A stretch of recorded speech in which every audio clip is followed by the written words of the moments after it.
So what's up, guys? Today we're doing another video on 78 Malibu, and today we're changing lower ball joints because mine has a lot of movement up and down, and for the last roughly month and a half it's been popping really bad. So let me pause the video here in a second. I'll flip to and I'll show you what we got to do, and we'll go from there.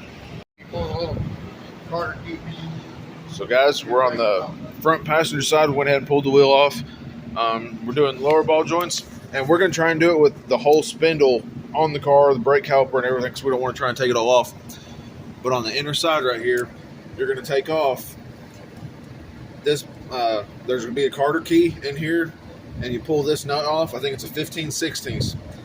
So guys, the next step is take a tie rod, I forget the exact name of it, a fork, and you literally just take it and beat it through the bottom part of the spindle and the bottom part of the ball joint. We use this big ass hammer, that's what we call it. But yep, do that until you see this pop up where the top of that bolt is even with the spindle, and then go from there.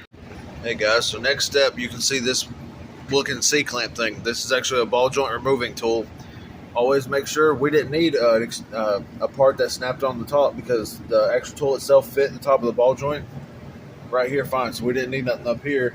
But the bottom, you got to get this cylinder piece comes in the kit, and you got to make sure you get the right one that fits the bottom of the ball joint and fits into the A-arm itself. And then come down here at the bottom, we got a pole, and I think this is a 7/16 or 7/8 right here.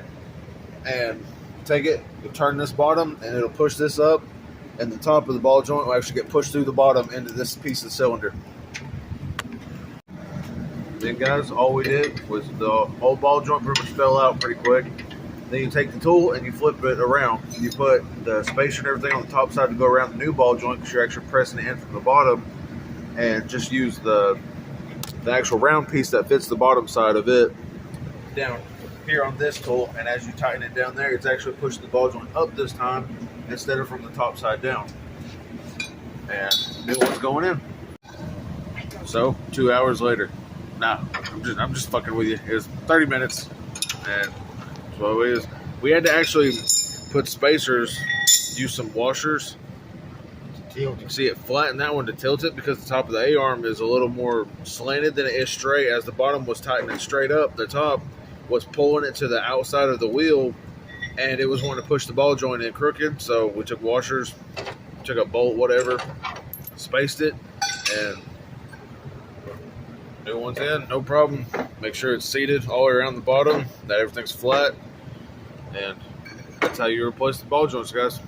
1978 Malibu G-body. I would assume almost all the G-bodies are the same. Probably the Monte Carlo, the Buick, all of them I would think would be the same setup. Could be different where it is a Buick or anything, but make sure and put your grease fitting in and grease it. Yeah, and make sure you grease it when it is done, and we'll start putting everything back together. And this way it saves you the time from having to pull the spindle off, taking your caliper loose, all the extra crap. You can do it in the car. It's just got to be a little more tedious doing it. That way everything fits.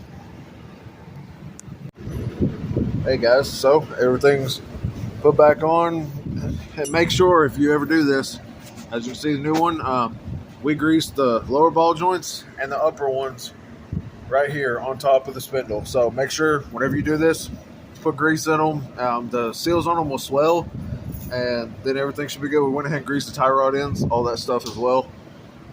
But that's all you guys need to do, and that saves you a little bit of trouble of having to pull the caliper off, the rotor off, just all the other little stuff. But it's replaced, and I hope this video is helpful. I know we didn't get video part of it, us taking actual everything out, but it was pretty simple. So guys, I had something else to add to show everyone.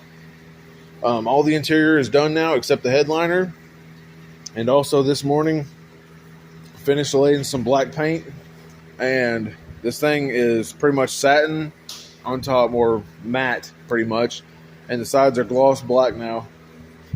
I think it looks pretty damn good. You guys wouldn't believe it or not, all that spray paint. I used the turbo cans like I advertised before that I loved. Used them on the mat on the roof before, and went out and bought some from Lowe's, mashed everything off, done the wheel bearing because that was bad, and finished the paint on the sides. And I overlapped the body line right here because I wanted it above the body line I'm painting, because either I don't know if I'm going to redo the top silver or white yet and do maybe an orange pinstripe or something down the side of it. But it's pretty reflective. It dried good.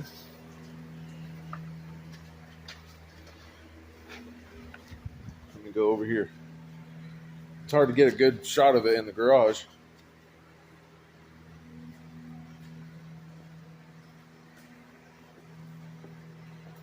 Then this side, it laid out real smooth on this side too. And I'm not worried about, guys, I know you're going to mention the dents and the dings and all the crap in it. The dent's still in the bottom of the door. But this car is my daily.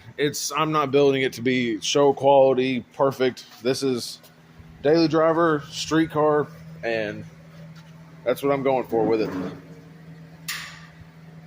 Definitely looks better than the blue, 100% though. Still got to finish the front though. That's still blue up here and around the grill like it was before. Then on the inside, everything is tan.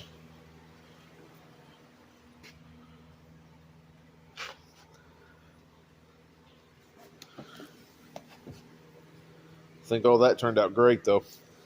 Like I said, the headliner, it's not done, but the visors are done. And I didn't do the piece of trim that's right here on the front of the window because usually them clips break, and I didn't want it hanging down worse than it already is.